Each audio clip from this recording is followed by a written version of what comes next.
2022년 한 해의 마지막이 가까워지고 있습니다. 이 시기는 누구나 할 것 없이 지난 한 해를 이런저런 생각과 함께 뒤돌아보지 않을까 싶습니다. 기뻤던 일과 슬펐던 일도 있고, 화났던 일들도 있고, 억울했던 일들도 있고, 잃어버린 것도 있고, 얻은 것도 있고, 우리가 그 한 해 한 해를 결산해보는 것은 우리가 하나님 앞에서 좋은 습관인 것 같습니다. 그러나 우리가 꼭 돌아봐야 될 것이 있는데, 지난 한 해 나에게 믿음의 진보가 있었는가 하는 것입니다. 히브리서 오늘 말씀 10장 38절 39절 말씀 함께 읽겠습니다. 나의 의인은 믿음으로 말미암아 살리라. 또한 뒤로 물러가면 내 마음이 그를 기뻐하지 아니라 하셨느니라. 우리는 뒤로 물러가 멸망할 자가 아니요 오직 영혼을 구원함에 이르는 믿음을 가진 자니라. 아멘. 믿음은 하나님과의 관계입니다. 하나님과의 관계. 그래서 하나님과 함께 사는 것이 신앙생활이죠. 그러면 믿음의 진보가 이루어졌다는 것은 우리가 올 한 해 하나님과 더 가까워졌는가 멀어졌는가라는 것입니다. 하나님과 가까워지는 것은 믿음의 진보가 있는 것이요, 하나님과 멀어진 부분이 있다면 그것은 믿음의 퇴보가 있는 것이겠죠. 하나님과 더 많이 대화를 하게 되었는가, 주님의 임재를 더 사모하는 자가 되었는가, 하나님을 더 사랑하게 되었는가, 하나님을 더 의지하게 되었는가, 아니면 그 반대인가. 주님께서 말씀하시죠. 뒤로 물러가면 내 마음이 그를 기뻐하지 않는다. 우리의 믿음으로 사는 목적은 하나님을 기쁘시게 하는 건 줄 믿습니다. 하나님이 내 믿음으로 사는 내 삶을 보시고 기뻐하시면 그것으로 우리의 삶은 잘 산 삶이 되는 것이죠. 어떤 영역에서 성장을 하셨는지 각자가 돌아보셨으면 좋겠습니다. 또 어떤 부분에서는 정체되어 있는 부분이 있는지 하나님 앞에서 점검하셨으면 좋겠고요.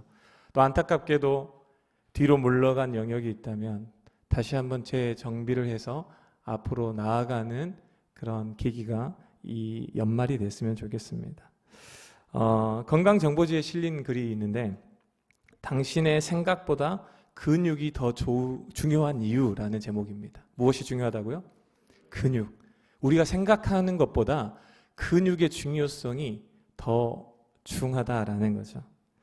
근육은 요즘에 바디 프로필 얘기하면서 겉으로 이렇게 아름다움을 드러내는 목적으로 이렇게 만들잖아요.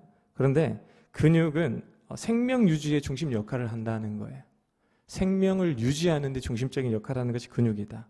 피를 순환시키는 펌프 역할도 하고요. 혈당과 혈압과 콜레스테롤, 대사 조절의 핵심적인 역할도 한다고 합니다. 그래서 근육이 적으면 척추나 관절 질환에 취약해진다고 합니다. 다 아는 얘기인데 한다라는 표정으로 보시지만 그냥 제가 읽어드릴 테니까 다시 한번 되새겨 보세요. 당뇨나 합병증이나 간이나 혈관 등에 영향을 끼치는 게 근육의 유무라고 해요. 서울대 의대 연구진 발표에 보면 근육의 정도에 따라서 사망률이 많게는 4배 이상 차이 난다고 합니다. 그래서 근육량이 줄어드는 것은 내가 건강을 잃고 있구나라는 적신호로 받아들여야 된다라고 이야기를 해요. 그러면서 이 정보지에 제 눈에 확 들어온 문구가 있는데 이렇게 이야기합니다. 함께 볼까요? 예, 함께 읽겠습니다. 근육을 지켜라. 그 근육이 당신을 지킬 것이다. 와. 우리 육신의 건강을 위해서 근육을 지키라라고 합니다. 그러면 내가 지킨 근육이 무엇을 지킨다고요? 내 건강, 내 육신의 건강을 지켜준다라고 합니다. 이것을 우리의 영적인 그 하나님과의 관계라고 하는 그 믿음 생활에 접목시켜 보면 어떨까요? 우리에게 무엇이 필요합니까? 영적인 근육이 필요합니다. 영적 근력이 있어야 됩니다. 히브리서 10장 32절 오늘 말씀 함께 보겠습니다. 전날에 너희가 빛을 받은 후에 고난의 큰 싸움을 견디어낸 것을 생각하라. 아멘. 여러분, 우리가 이 땅을 살아가는데 믿는 자든 믿지 않는 자든 특히나 믿는 자에게는 고난의 싸움이 있다라고 합니다. 환난이 있다라고 해요. 그 믿음을 지키기 위해서 싸워야 되는 싸움이 있대요. 그래서 다른 성경에 보면 고난의 싸움이 많다라고 얘기하고 어느 성경에 보면 고난의 싸움은 크다라고 이야기를 하죠. 그리고 그 싸움을 견뎌내야 된다라고 이야기합니다. 고난이라고 하는 부분에 대해서 우리는 고난이 짠 하고 사라져버리면 좋겠다라고 생각하면서 기도할 때가 많죠. 근데 하나님께서는 대체로 우리에게 허락하신 고난에 대해서는 우리가 버티고 견디고 지나가는 시간을 우리가 보내야 되는 경우를 많이 허락하십니다. 그러니까 그 고난이라는 시간을 하나님께서 허락하셨을 때, 원하시는 건 아니에요. 허락하셨을 때 그 고난을 통과하는 과정에서 우리의 믿음을 잃지 않기 위해서, 믿음에 정체되거나 퇴보되지 않기 위해서 우리에게 필요한 것이 무엇이라고 말씀하는 거예요? 영적인 근력이 필요하다라고 이야기합니다. 영적인 근력이 어느 정도인가에 따라서, 그 근력에 따라서 견딤과 버팀과 흔들리지 않음이 결정된다라고 말씀하는 거죠. 히브리서 10장 36절에도 동일한 말씀을 하고 있어요. 함께 읽겠습니다. 너희에게 인내가 필요함은 너희가 하나님의 뜻을 행한 후에 약속하신 것을 받기 위함이라. 아멘. 하나님께서 우리에게 약속하신 것이고 계획하신 것이 있는데, 그것이 이루어지기 위해서 우리 편에서 필요한 게 뭐라고 말씀하세요? 인내가 필요하대요. 하나님의 약속을 붙들고 기도를 하든지 말씀에 순종을 해가든지, 하나님의 약속이 우리의 삶에 열매 맺기 위해서 우리에게 필요한 것은 인내라고 이야기합니다. 이건 역시 영적인 근력을 이야기하는 거죠. 견디는 힘, 버티는 힘, 기다릴 수 있는 인내, 영적인 근력입니다. 하나님을 신뢰할 수 있는가? 그럼에도 하나님의 사랑을 의심하지 않을 수 있는가? 하나님의 선하심을 붙들 수 있는가? 하나님이 나와 함께 하심에 대해서 의심하지 않을 수 있는가라는 그 영적인 근력. 여러분, 몸짱을 만들 때 하루아침에 됩니까? 안 되죠. 짠! 하고 되면 좋겠는데 안 됩니다. 하루 종일 근력 운동을 해도 안 됩니다. 시간이 필요하죠. 훈련은 재미가 없습니다. 재미가 없습니다. 정말 재미없어요. 넘어짐도 있죠. 실증도 잘 나고 지루합니다.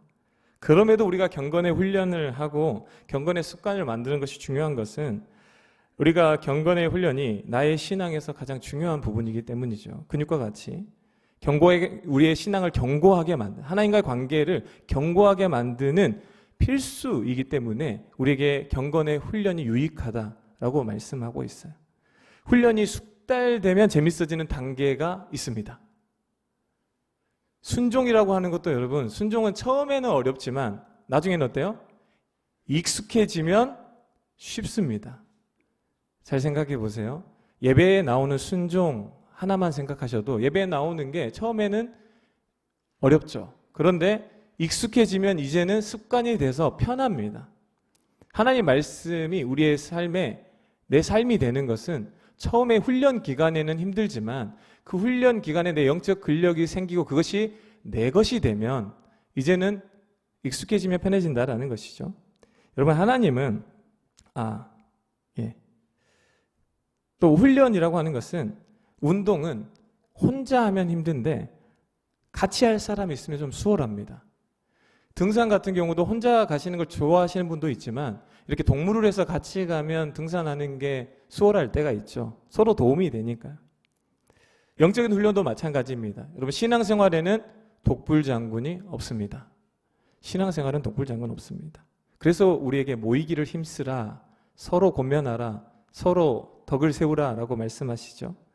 서로가 도전을 받기도 하고 응원하기도 하고 위로해주고 격려해주고 기도해주고 칭찬해주면서 함께 성장하도록 돕는 공동체와 형제자매가 있어야 한다는 것이죠. 그래야 더 성장이 잘 된다는 거예요. 그런 의미로 교회에서 열어놓은 훈련 프로그램들이 우리에게 좋은 영적 훈련의 기회들이 됩니다. 개인적인 경건훈련이든 공동체의 경건훈련이든 믿음의 진보를 위해서 꾸준하게 훈련해 나가는 저와 여러분이 되길 바랍니다. 하나님은 저와 여러분이 영적인 군사가 되길 원하세요. 왜요? 하나님 나라를 위해서 부려먹으시려고? 아닙니다. 우리가 승리하는 삶을 누리게 하기 위해서 영적인 군사가 되게 하기를 원하시는 거죠. 다니엘 기도에 나오셨던 한 집사님이 계시는데, 이 집사님이 여자분 혼자서 미국에서 아이 둘을 키우면서 일까지 합니다. 그런데 아이들이 밥을 해놓는데 엄마가 일을 열심히 하니까. 근데 이제 아이들이 밥을 한다는, 어린 아이들이 밥을 한다는 소식에 그 엄마를 아는 이모가 아이들한테 장난스럽게 얘기를 했대요. 밥을 못 해버려라. 엄마가 자꾸 밥 하는 거 시키니까 밥을 그냥 태워버리고 아니면 죽을 만들어버리고 그렇게 하면 엄마가 안 시키지 않겠니? 이러니까 그 아이가 이렇게 대답을 했대요. 우리 엄마는 잘할 때까지 시켜요. 아이가 엄마를 아는 거예요. 언제까지 시킨다고요? 잘할 때까지 시킨대요. 와, 그 간증 모든 게 기억이 안 나는데 딱 그 이야기만 기억에 남았습니다. 우리 엄마는 잘할 때까지 시킨다. 우리 하나님께서도 우리가 잘할 때까지 포기하지 않으십니다. 믿음이 성장할 때까지 하나님은 포기하지 않으십니다. 이쯤 하면 나도 포기했고 우리 목사님도 포기했고 우리 아내도 남편도 내 자녀도 포기했고 부모님도 포기했는데 가만 보니까 하나님이 포기하지 않고 있어서 지금까지 믿음이 성장하신 분들이 많은 줄 믿습니다. 잘할 때까지 시키십니다. 그러니까 포기하기를 포기하시고 계속해서 믿음으로 살아가기를 힘쓰시기를 바랍니다. 하나님은 우리보다 더 인내가 많으세요. 기다려 주십니다. 포기하지 않으세요. 여러분 손흥민 선수 아시죠? 손흥민 선수가 지금 그 실력, 그 자리까지 올라오기까지 가장 중요한 역할을 한 분이 누구신지 아시죠?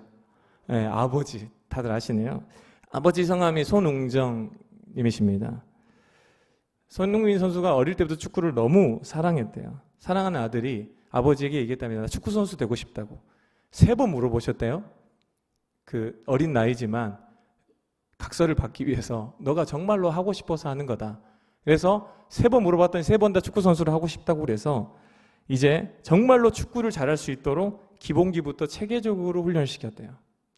이 아버님이 독특한 게 이렇게 프로 선수로 활동까지 하실 정도로 프로 세계가 얼마나 이렇게 들어가기 힘듭니까?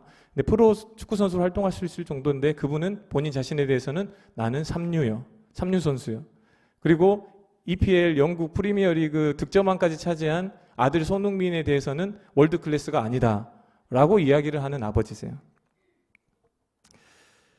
그런데 이분이 어릴 때부터 손흥민 선수 어릴 때부터 축구를 시키는데 훈련을 시키면서 이 아버지가 더 빡세게 훈련을 한다는 거예요.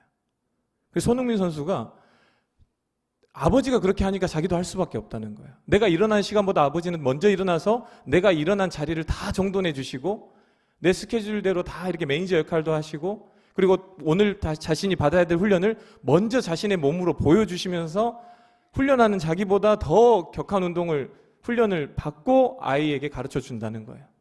그러니까 안 할 수가 없다라고 얘기합니다. 아까도 말씀드렸지만 축구 훈련과 함께 시킨 것이 겸손 훈련입니다. 3류 선수라고 자신에 대해서 이야기를 하고 손흥민 선수가 월드 클래스가 아니라고 이야기하고 겸손으로 훈련되십니다. 그리고 손흥민 선수가 이렇게 프로 데뷔를 독일에서 했는데 처음으로 그 데뷔골을 넣었을 때 아버지가 한 일이 있대요. 데뷔골 소식을 듣고 데뷔골을 하고 나서 아들에게 가서 노트북을 뺏었답니다. 왜 그랬을까요? 노트북에서 사람들이 칭찬하는 거 보지 말라고 노트북을 뺏어서 가버렸대요. 아들이 교만해질까 봐. 그래서 아버지 훈련 덕분에 실력도 월드 클래스로 아버지만 빼고 다 인정하는 월드 클래스가 됐고요. 인성도 월드 클래스로 성장한 손흥민 선수를 우리가 볼 수 있죠.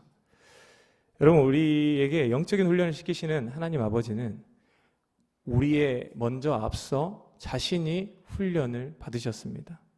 순종의 본을 보이셨죠. 히브리서 5장 8절 9절 말씀을 보고 마치겠습니다. 함께 읽겠습니다. 그가 아들이시면서도 받으신 고난으로 순종함을 배워서 온전하게 되셨은지 자기에게 순종하는 모든 자에게 영원한 구원의 근원이 되시고 아멘. 주님께서 우리에게 친히 순종의 본을 보이셨습니다. 믿음으로 아버지의 구원의 사역이 마침까지 승리하셨습니다. 예수님이 견뎌야 되신 것이 많았는데 그 중에 죄인들을 참으셨다라고 성경에 기록하고 있어요. 여러분 우리가 하나님의 말씀에 순종하는 것과 예수님이 하나님의 말씀에 순종하는 건 어느 게 더 어렵겠습니까? 저는 제가 더 어려운 줄 알았어요. 근데 생각해 보니까 생각하면 할수록 예수님께서 순종하기가 더 힘드셨겠다라는 생각을 하게 됩니다. 예수님은 모든 걸 아시고 모든 능력이 있으면서도 그 모든 것에 제한을 받으셨죠. 죄인들을 견디셨어요. 죄인들의 죄악을 견디시는 예수님. 그런데 예수님께서 친히 먼저 순종의 본을 보이시고 믿음으로 아버지의 구원 사역의 마침까지 승리하셨습니다. 그 주님께서 오늘 저와 여러분과 함께 하시면서 우리를 격려하시고 응원하시고 우리를 도와주셔서 믿음의 진보를 이루게 하실 줄 믿습니다. 주님과 함께 믿음의 진보를 이루어가는 우리 모두가 되길 바랍니다.